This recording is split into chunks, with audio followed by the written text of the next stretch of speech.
Lost in the dusty, dog-eared pages of American criminal history. Join us as we relive another gruesome, grisly, gripping tale of murder, mischief, and mayhem. Created and written by Justin Vior. This series is an anthology of turn-of-the-century banner headline cases before the days of high-tech forensic criminology. America's chilling, appalling, yet intriguing heritage of murder. Tonight's case, Wicked Wardlaw Women, Episode 1.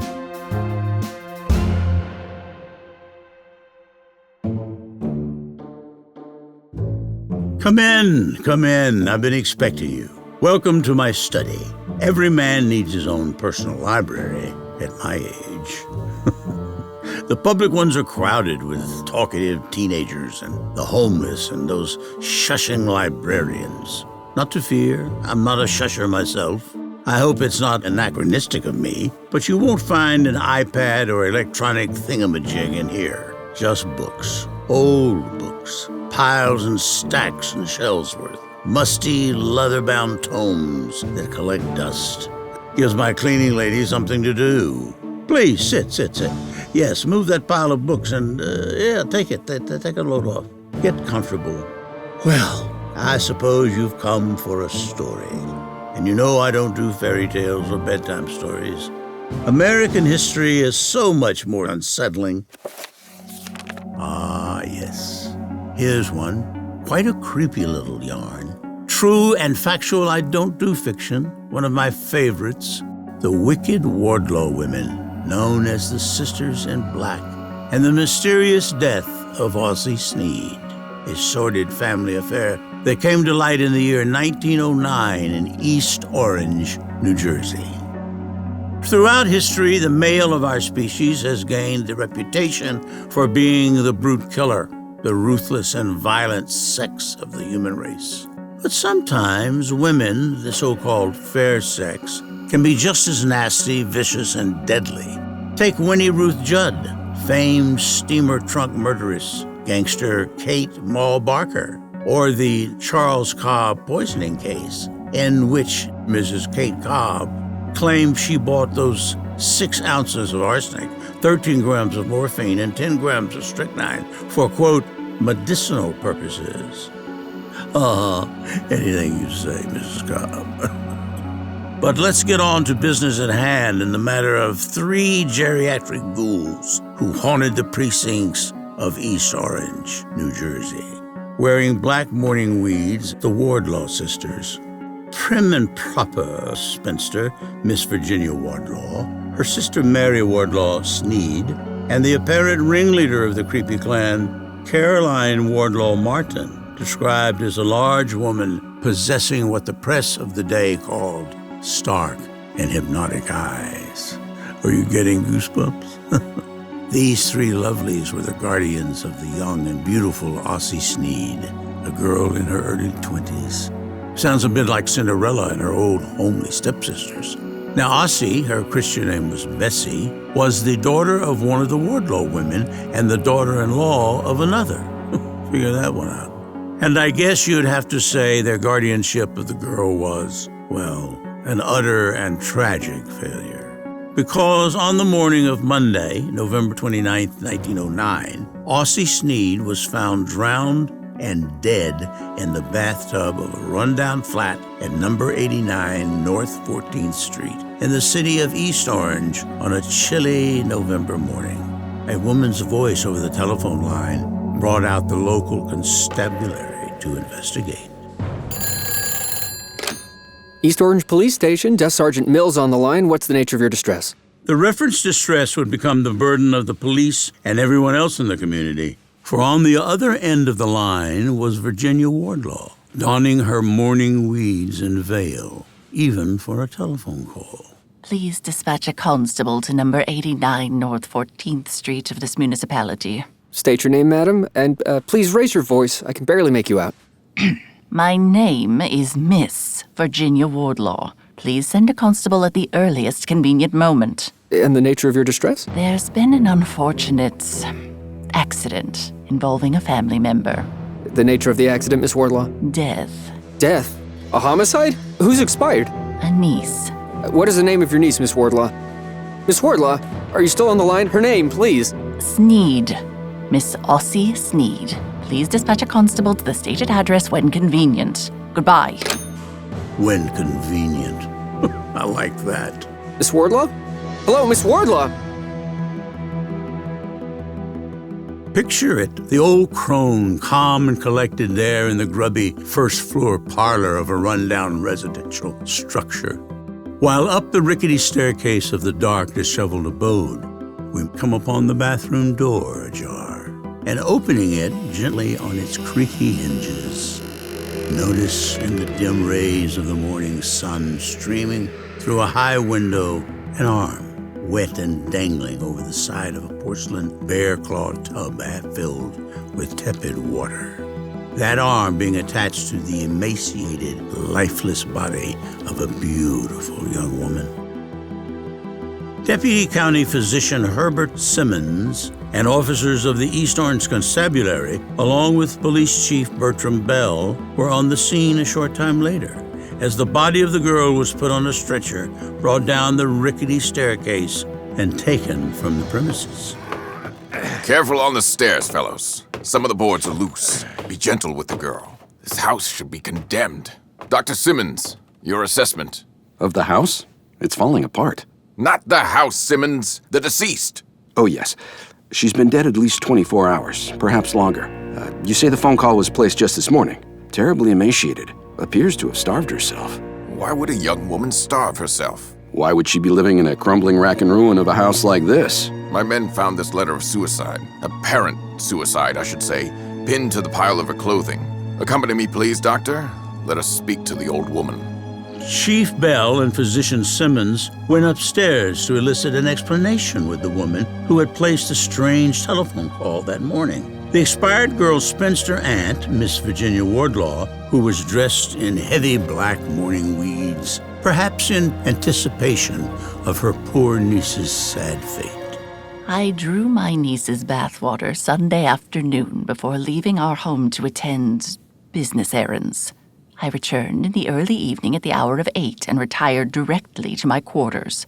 I had assumed my niece completed her toilet and retired as well. You did not check on her before retiring, Miss Wardlaw? I did not. Not even to confirm her comfort, she having been of poor health, as you stated. I did not. Continue, madam. This morning, I rose at my usual hour. My dear niece was of a habit to sleep well into the morning. Her poor health required generous bed rest. It was only at the hour of noon, when I chanced to look in on her, that I discovered she was not slumbering in her bed. By bed, you refer to the sleeping cot on the upper floor? An unornamented existence suits us best. It was then that I discovered my poor niece in the cold bathwater, expired. Miss Wardlaw, respectfully, I would ask that you prepare yourself to visit our station house. There are several further questions I would... That will be quite impossible, Chief Bell. I must be on my way this very minute to attend family business which cannot be postponed any... Miss Wardlaw, that will be quite impossible. Officer Meckling, please escort Miss Wardlaw outside, sir.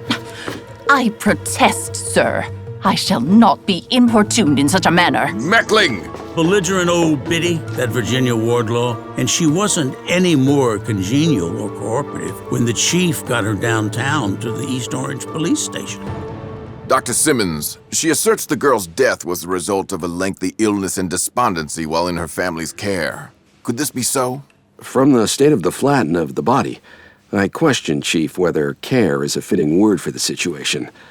Frankly, derelict better applies. We've traced Miss Wardlaw's sister, Mrs. Mary Snead, to a home in Manhattan. My officers have her in custody. If the girl's medical condition and history were as poor as the old lady claims, perhaps there might be a consulting physician connected?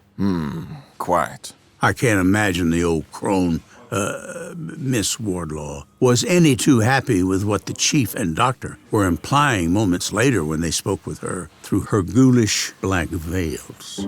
I am not accustomed to the impugning of my personal integrity and innocence with such an unchristian inquiry.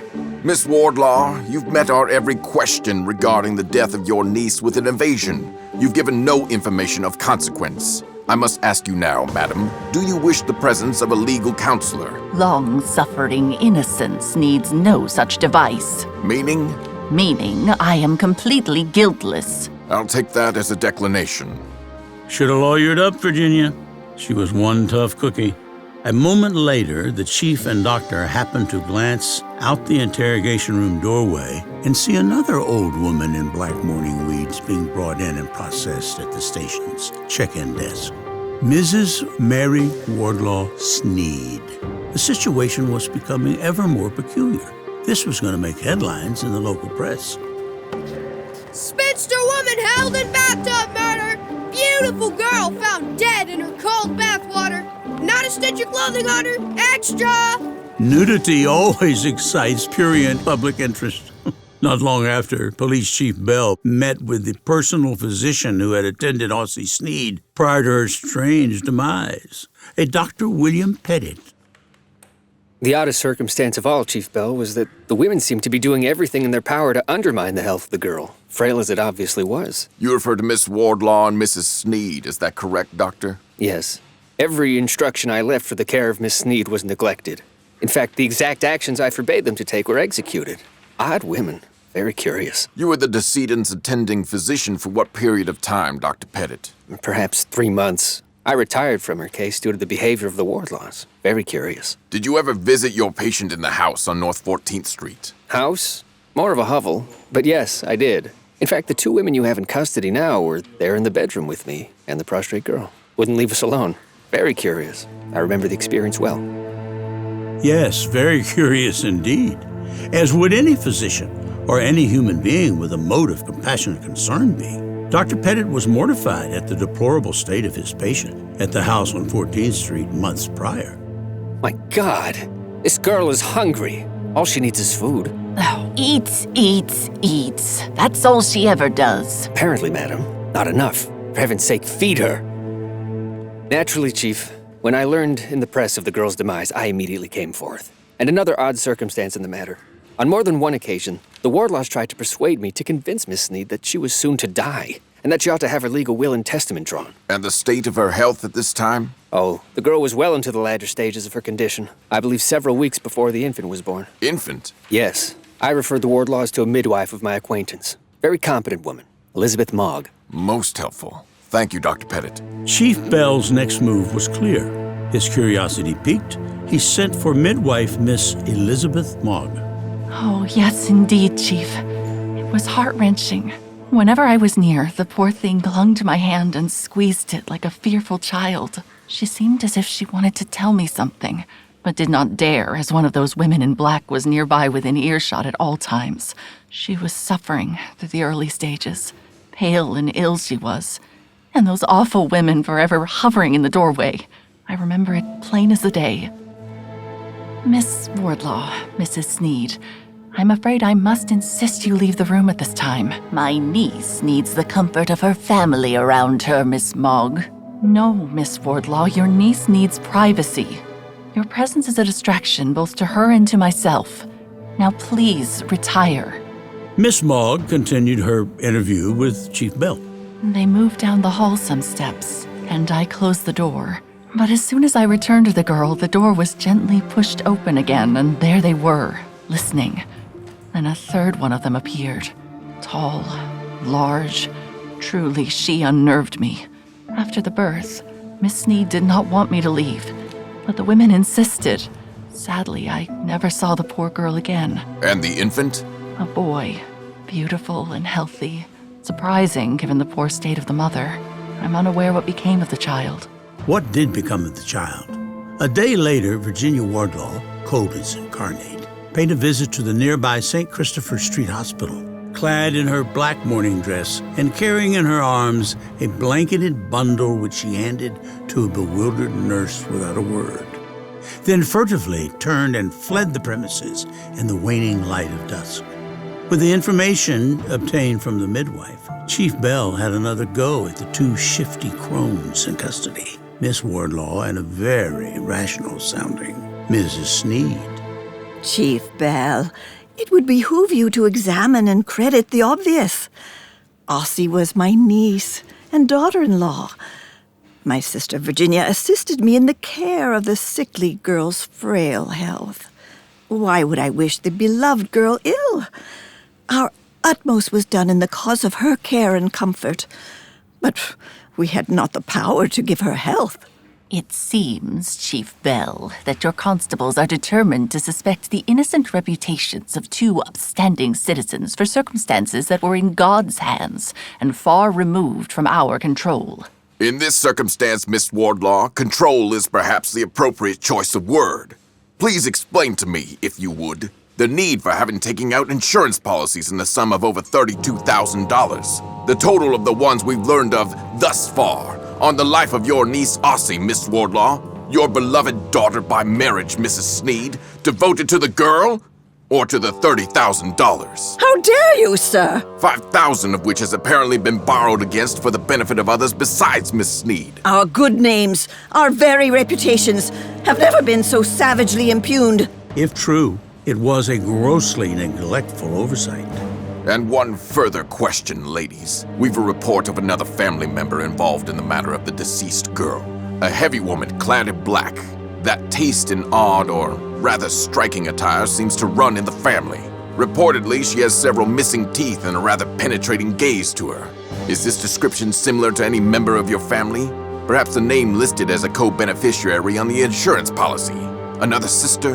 A Mrs. Caroline Wardlaw Martin? I demand release from this confinement immediately. There exists not one shred of purpose to detain us here longer. You speak as if uncovering a conspiracy to conceal murder is not a valid purpose, madam. Sir, this affront is insufferable. How... Murder in the pursuit of financial gain is what the law finds to be insufferable, madam. Well, Miss Wardlaw, you shall have your wish granted. I am remanding you and Mrs. Snead for immediate arraignment on suspicion of murder. Your new accommodations shall be the Essex County Prison. Meckling! May the law attend my protest. I protest the insult and injustice of this unwarranted, abhorrent treatment. Extra! Black Widow Wardlaw woman charged in bathtub killing. Citywide manhunt for the dead girl's mother.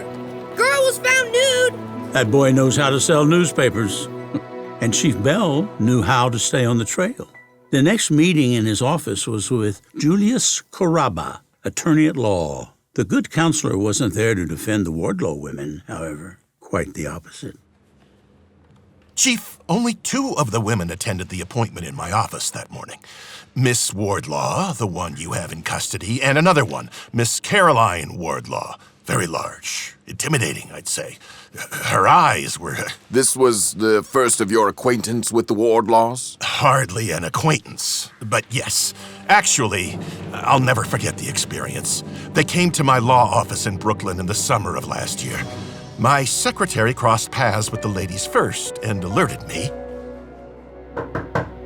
Mr. Caraba, the women have arrived. They're very odd. Odd? Show them in, please.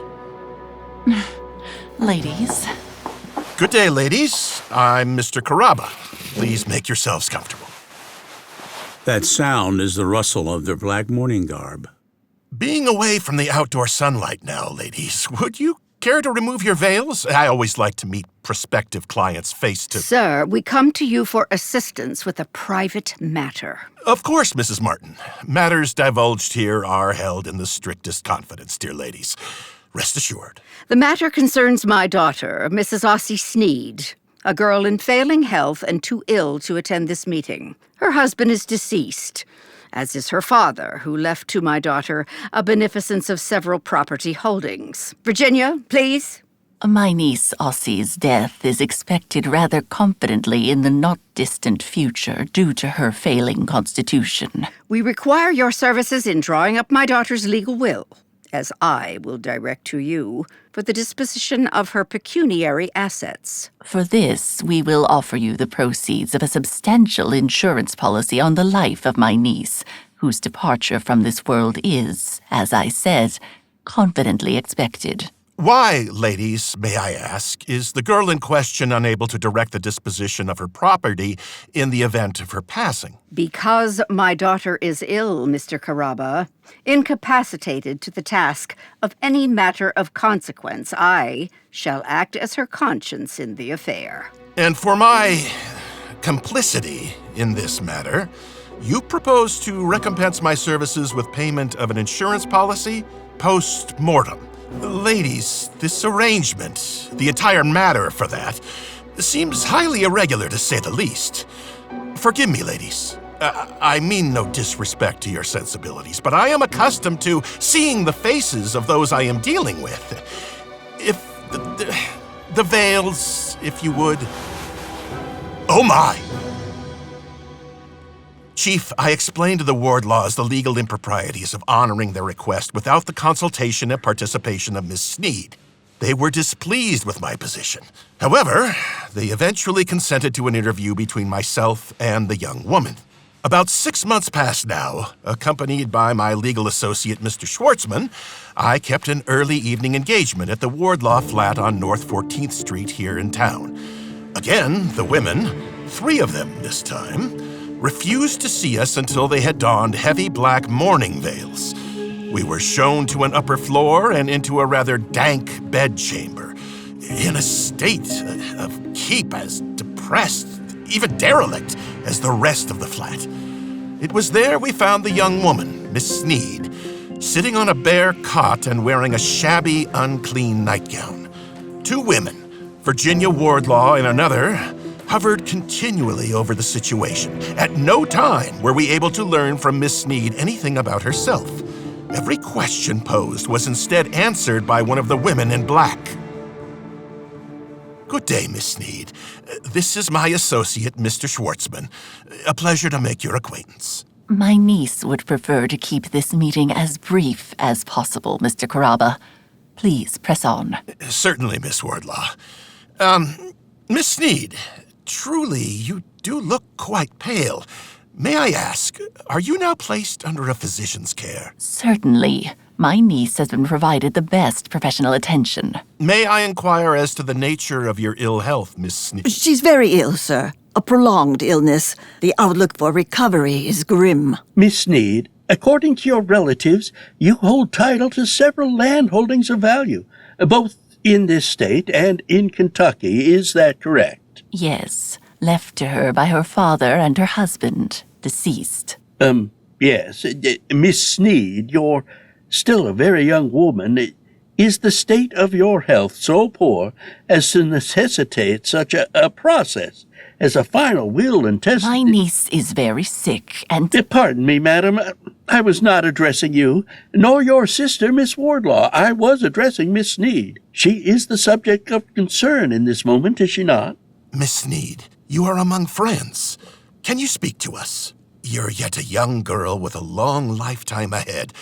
Surely you hold the hope of regaining vitality and strength in the future. No, sir. There is little hope. Virginia, Mary, come to me. Excuse us, sirs. Come, Mary. Please, sirs, do not make the will the way they've instructed you. Draw it that my infant son will retain my property. Miss Snead, what game is afoot here? What is going on? Please take me away from here. They are starving me to death. They will not give me any medicine. Where is your infant son, Miss Snead? Taken from me. I don't know where. They're coming. We are returned, gentlemen. Very good, ladies. I must terminate our interview at this time. Our thanks to you for your hospitality. Sir, what of the drawing of my niece's testament? I am sorry, ladies, but I shall be unable to assist you in the matter. Good evening to you both. My dear Miss Snead. The attorney continued his account with Chief Bell. Chief, reflecting back on the matter, I now feel rather badly. Perhaps we should have done more to intervene. A most peculiar affair. I took them for mere eccentrics and harmless. Apparently, I was mistaken. Apparently, Attorney Caraba was quite mistaken. Have you ever met such warm-hearted, congenial women? For the record, even though the Wardlaws lived in poverty, they were not poor. The family hailed from a gentrified background and owned several properties in New York, New Jersey, and throughout the South, where they were from. Residents in the communities of their visitations got the willies seeing these black-clad sisters prowling the streets at all hours of the day and night. None could divine what the old crones were up to, nor why they were so reclusive. But anyone dressed in funeral black every day of the year, I don't think I'd care to be around anyway. Some people acquainted with the ladies knew there was a daughter, Ocey, who lived with them but was rarely seen publicly. With relatives like the Wardlaw sisters, I wouldn't show my face in public either. Be that as it may, we'll press on in our next installment and find out what the creepy sisters in black were up to in the concluding part 2 of our story, The Wicked Wardlaw Women and the Mysterious Death of Ocey Snead. Or as I like to call it, Beauty and the Three Beasts in Black. For now, I'm G.W. Bailey. Good night.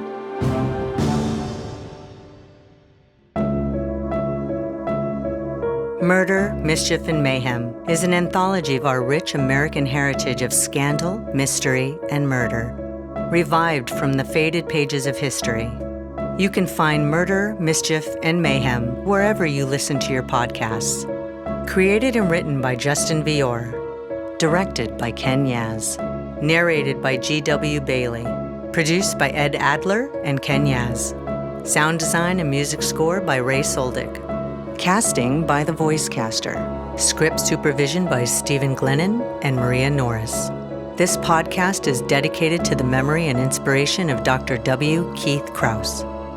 Murder, Mischief, and Mayhem is the property and production of Ed and Ken's Excellent Adventure, LLC. All rights reserved.